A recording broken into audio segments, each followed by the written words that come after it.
When you think of the most challenging climb in the world, Mount Everest probably comes to mind first. But here's the thing. Everest's got the fame, but K2's got the fear factor.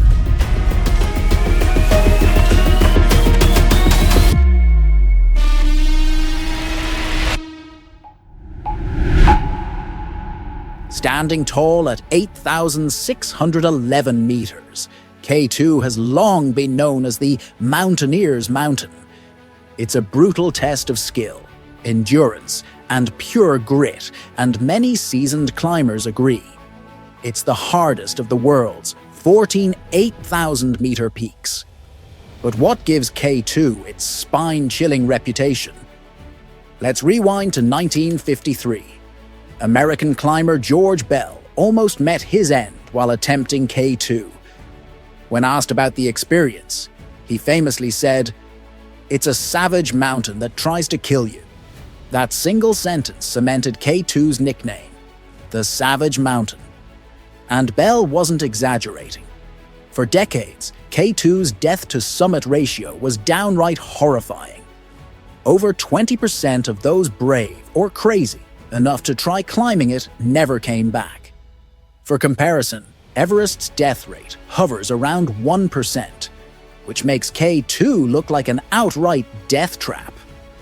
In fact, K2's grim statistics place it alongside other infamous peaks like Annapurna 1 and Nanga Parbat, often referred to as climbers' graveyards. Climbing K2 used to be like joining the most exclusive, high-stakes club on Earth. By 2021, only 377 climbers had ever reached its summit. Think about that. More people have been to space than had stood on K2's peak. That level of rarity gave K2 an almost mythical status. It wasn't just a mountain, it was a proving ground for the world's most elite climbers. But then came 2022. And in just one day, K2's mystique was shaken to its core. In a single 24-hour window, 145 climbers made it to the summit. That's more than a third of all K2 summits in history, achieved in a day. It's like watching a record that seemed untouchable suddenly get shattered in the blink of an eye. For years, K2 was thought to be untouchable by large commercial expeditions. Unlike Everest, which has evolved into a well-oiled summit machine with Sherpas fixing ropes, ladders spanning crevasses, and base camps that feel like mini-cities, K2 was raw and unforgiving. It lacked the infrastructure that makes Everest's climb more accessible, even to climbers with minimal experience. Back in 1856, surveyors from the Great Trigonometrical Survey of India were busy charting the Karakoram Range. Their system just slapped numbers on peaks, K1, K2, K3, and so on. Over time, most of these peaks were renamed by locals. K1 became Masherbrum, K3 became Gasherbrum 4. But K2? It was so remote, so utterly isolated, that it never even earned a local name. And that's how the second highest mountain in the world ended up with a name as cold and clinical as its reputation. Honestly, though, it fits. This is a mountain so wild, so untamed, that it doesn't need a fancy title. By the time climbers finally catch a glimpse of K2, they've already been through a gauntlet of physical and mental challenges. That first view of the mountain is a moment they never forget. Unlike Everest, which eases into the skyline with rolling foothills, K2 erupts from the earth like a jagged dagger. Its nearly vertical profile is both awe-inspiring and utterly intimidating. Climbers often describe the mountain as almost otherworldly, with sheer rock walls, razor-sharp ridges, and glaciers laced with hanging ice seracs. These aren't just scenic details. They're deadly obstacles, constantly threatening avalanches and rockfalls. Adding to the mountain's menacing vibe are the frequent storms that roll through the Karakoram Range. K2 is often shrouded in a thick, foreboding mist, and the deep silence of the landscape is broken only by the unsettling sounds of collapsing rock and ice. For many climbers, the moment they set eyes on K2, a visceral sense of danger kicks in. It's not just a mountain, it's a reminder of their own fragility. That first look reinforces what they already knew. This is no ordinary climb. This is a battle against one of the most unforgiving forces of nature on Earth. Base camp on K2 sits at a dizzying 5,100 meters above sea level, and it's where the real test begins.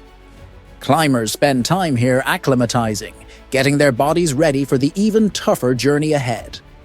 To reach the summit, they'll have to push past the 8,000-meter mark into the death zone, a place where there's so little oxygen, the human body can only survive for a short time. At this height, your body is burning oxygen faster than it can take it in. The result? Constant exhaustion and a very real risk of altitude sickness. Your heart races, your body starts shutting down non-essential functions, and every move feels like an uphill battle, literally. Even with extra oxygen tanks, climbers aren't out of danger.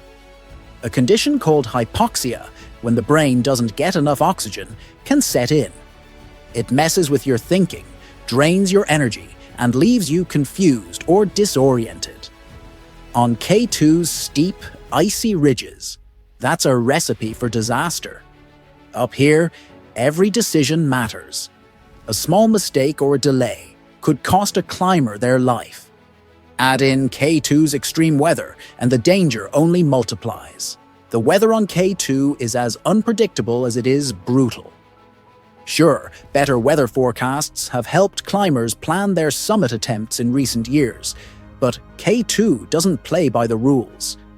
Temperatures on the mountain can drop to a brutal minus 40 degrees Celsius, especially at night or near the summit. It's a cold so intense it can drain both your strength and your willpower, making even the simplest tasks feel nearly impossible. And then there's the wind. K2 is so tall that it punches into the jet stream, where winds can blow at speeds of 100 kilometers per hour. These aren't just strong winds. They're powerful enough to knock climbers right off the mountain. Even with all the preparation in the world, K2's weather can change in an instant. Sudden storms can bring heavy snow, howling winds, and complete whiteouts that leave climbers unable to see their own feet. These storms can last for days, trapping climbers in tents with dwindling food and supplies as they wait for a break in the weather. The Abruzzi Spur, the easy route. All right, so you've made it to K2. No small feat. The weather's in your favor, your body's adjusted to the altitude, and you're a top-tier mountaineer. Now all that's left is to tackle what might just be the hardest climb in the world. Let's zero in on the Abruzzi Spur, the route chosen by about 75% of climbers attempting K2. Believe it or not, this is the easy route. Compare that to the east face of K2, which has never been climbed, and still stands as one of the ultimate challenges in high-altitude mountaineering. From the very start at base camp, the climb is relentless. The ascent begins above 5,000 meters, and the strain, both physical and mental, is immediate. Climbers face steep, 60 to 70 degree slopes that stretch all the way to Camp 3, 7,350 meters. And that's just the beginning. Above Camp 3, the climb only gets tougher. Strong winds whip around the mountain, and deep snow slows climbers to a crawl. By the time they reach Camp 4, they're staring up at the final, and perhaps deadliest challenge, the bottleneck. The bottleneck, sitting at around 8,200 meters, is a narrow couloir, surrounded by massive, unstable ice towers. These seracs, some weighing millions of tons, loom ominously over the route. One wrong move and an avalanche or icefall could wipe out anyone below. Climbers must cross about 100 meters of this precarious terrain, fully exposed to these towering ice blocks. The couloir itself steepens to an unforgiving 60-degree slope. It's here that disaster has struck many times before. In 2008, a catastrophic icefall at the bottleneck led to the deaths of 11 climbers in a single day. But for those who make it past this treacherous section, the summit awaits. The view, absolutely breathtaking, a sweeping, otherworldly panorama of the Karakoram Range. Standing on top of the world's second highest peak is a once-in-a-lifetime achievement. Has K2 been tamed? So, how did 145 climbers manage to summit K2 in a single day? Does this mean K2 has been conquered? Not quite. Advances in climbing gear and weather forecasting have undoubtedly made the impossible seem possible. Bigger expeditions, complete with elite guides and extensive support teams, have made the mountain more accessible to those willing to shell out tens of thousands of dollars. But this progress comes with a cost. Larger crowds mean potential bottlenecks on the mountain. On the Abruzzi Spur, delays can be deadly. In the death zone, time is your most precious resource, and waiting in line is a gamble with your life. Even with modern improvements, K2 remains untamed. It's a mountain that demands humility, respect, and extreme caution.